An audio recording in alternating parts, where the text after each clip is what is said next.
Good day, class. Sorry that I'm out today. You should have your warm-up pulled up and ready to go. I'll give you a second to get situated, and then we're going to go over this warm-up.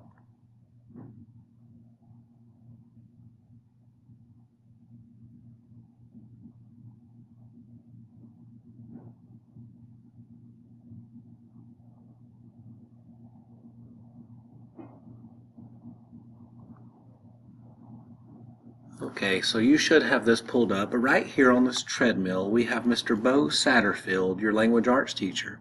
He's running on a treadmill with the following forces acting on him. We have gravity pulling down, the normal force pushing up.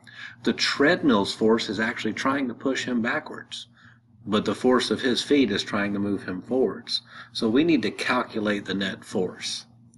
If you look here, there should be two forces that you could cancel out. I think 185 newtons should be canceled out with the normal force of 185 newtons. So Mr. Satterfield is not going up or down. However, we have two opposing forces here, and when forces are opposite, should we add or subtract?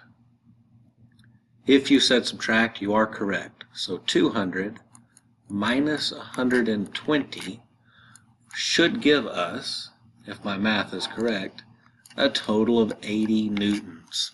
So over here, the net force, you should have written 80 newtons. Now for the next part. We know that if we were looking at Mr. Satterfield and he was going 80 newtons, we need to know what direction that was. Well, in this case, the treadmill is pushing backwards, he's going forward, and the larger force means Mr. Satterfield is going to actually go backwards. So I think he's going to slip off the back of this, and whoop, there goes Mr. Satterfield. That's not good. Hopefully that if you run on a treadmill, you would stay on it. The next part.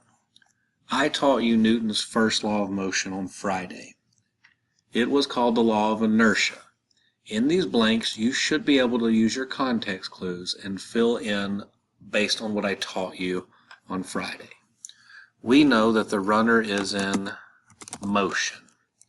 Therefore, that runner should stay in motion until he is acted upon by the, would that be balanced or unbalanced force of the treadmill? I think that would be unbalanced force. This will cause the runner to, well, based on our direction, what is this going to cause Mr. Satterfield to do? Well, I would hope that you're humorous and can type something funny, but school appropriate. Mr. Satterfield will fly backwards off of the treadmill, face planting, and probably getting injured. Now, let's hope that doesn't happen. If you see Mr. Satterfield, tell him you know what happened to him this weekend. Now for the next question, number 2. You should know two variables that can affect gravitational force. It's not on my board anymore, but you should know it. Every time I say gravity, what should you say? If you said mass and distance, you are correct. The bigger the mass, the more gravity. The less mass, the less gravity. The further the distance, which means further apart, the less gravity. The lower the distance, closer together, the more gravitational force. So that concludes your warm-up. What we need to transition to now is Miss Murphy or the substitute should have passed out this ticket out the door. It's not really a ticket out the door. It's going to be your classwork. There are 4 scenarios that you are going to have to write a claim, give some supporting evidence, and justify your reasoning as to which of Newton's laws you think the picture best illustrated. Now, I'm going to go over the first one with you.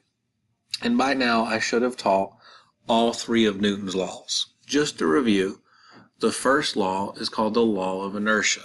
It states an object in motion stays in motion. An object at rest stays at rest until acted upon by an unbalanced force. Newton's second law is the equation force equals mass times acceleration. The more force you apply, the faster something accelerates. The less force, the slower it accelerates. However, if you apply the same force to an object, but the mass goes up, acceleration would go down. If you have a lighter mass, then the acceleration would go up. Newton's third law is one of my favorite. It's action-reaction. For every action, there is an equal and opposite reaction. Again, that goes with forces.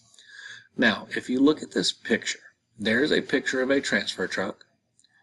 It's obviously sitting in traffic. So we're gaining our clues. We're looking. We're making inferences. We're making observations. You did this last year in 7th grade science. And we see that this big metal pipe has went through from the back all the way through the front of this truck.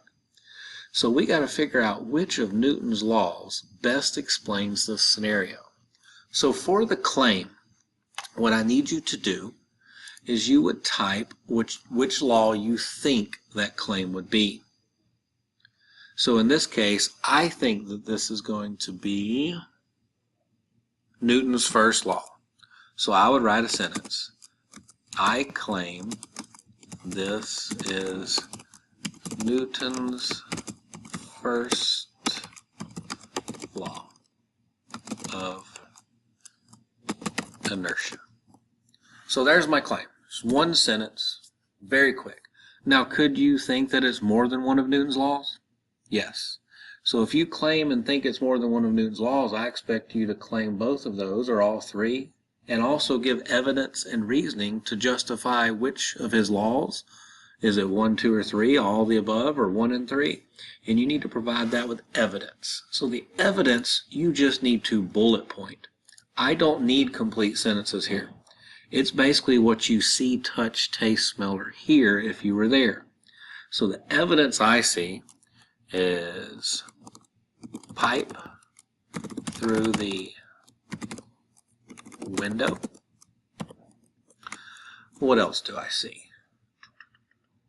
I see stopped traffic. I see window out.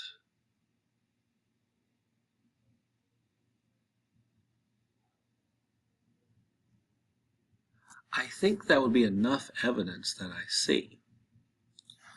Now for the reasoning. What I need to happen now is you need to give me at least 2 to 4 sentences. That's minimum. And if you look at our learning target 3, it says you must construct an argument. So that's your reasoning of which of Newton's laws each scenario applies to. So I think my reasoning would be, in my inference, let's see, if we memorize Newton's first law, we should probably start in that same context. The semi-truck was in motion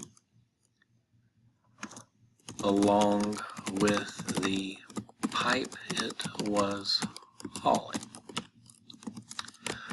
When the truck slammed on the brakes, the pipe wanted to continue to stay in motion.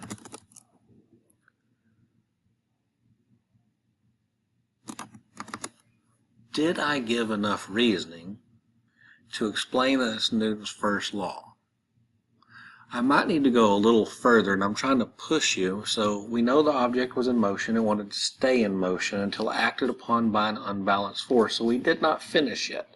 What is the unbalanced force that stopped the pipe from moving and keeping on going? The pipe, I would think, eventually stopped due to the collision with the window and friction. I forgot an H right there. Let's fix that. That is actually everything I want you to do for the next 3 scenarios. So you have three scenarios, and I really want to challenge you. If you truly think it's more than one of his laws, then please justify both of those. You can write in Spanish or English. Escribe en español o inglés. I will be loading this video on YouTube, and hopefully the teachers will pull up the subtitles, so at the bottom it will play in Spanish, but everybody will get to hear my angelic voice. I hope y'all have a good day. When you finish this assignment, there is a Newton's Law quizzes you can play. You need to sign in with your first and last name, and you have unlimited attempts to practice, because there will be a Newton's Law Canvas quiz tomorrow, which is Wednesday. Best of luck, and I will see you tomorrow.